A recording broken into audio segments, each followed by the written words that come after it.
Satellite ఛానల్స్కు ఆదరణ తగ్గి ప్రస్తుతం ఓటీటీలకు సినీ ప్రియులు అతుక్కుపోతున్న రోజులివి.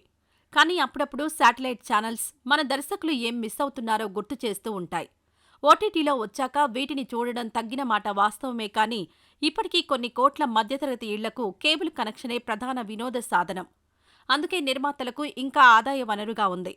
అయితే ఈ మధ్యకాలంలో పెద్ద పెద్ద పాన్ ఇండియా మూవీస్కి సైతం భారీ టీఆర్పీ రేటింగ్స్ రావడం లేదు. 100 కోట్లు కొల్లగొట్టిన పుష్ప 2, సంక్రాంతికొస్తున్నాంలు బుల్లితెరపై మాత్రం అలవైకుంఠపురంలో, టెంపర్, సరిలేరు నీకెవ్వరులను దాటలేకపోయాయి. ఇప్పుడు మనం చెప్పుకునే ముచ్చట వాటి గురించి కాదు. ఇటీవలే జెమినీ ఛానల్లో వెంకటేష్ పాత సినిమా సంక్రాంతి టెలికాస్ట్ అయింది. ఇప్పటికే ఎన్ని వందల సార్లు ప్రసారం చేస్తుంటారో లెక్క చెప్పడం కష్టం. అయినా సరే జనాలు దీన్నే అతుక్కుపోయి చూశారు. అర్బన్ రూరల్ కలిపి ఏకంగా 6.08 రేటింగ్ సాధించింది. దాంతోపాటు ఇతర ఛానల్స్లో ప్రసారమైన నాగచైతన్య తండేల్ 5.08, సిద్ధు జొన్నలగడ్డ జాక్ 4.45 తెచ్చుకున్నాయి. కేవలం అర్బన్ మాత్రమే తీసుకుంటే సంక్రాంతి కంటే తండేల్, జాక్ ముందంజలో ఉన్నాయి.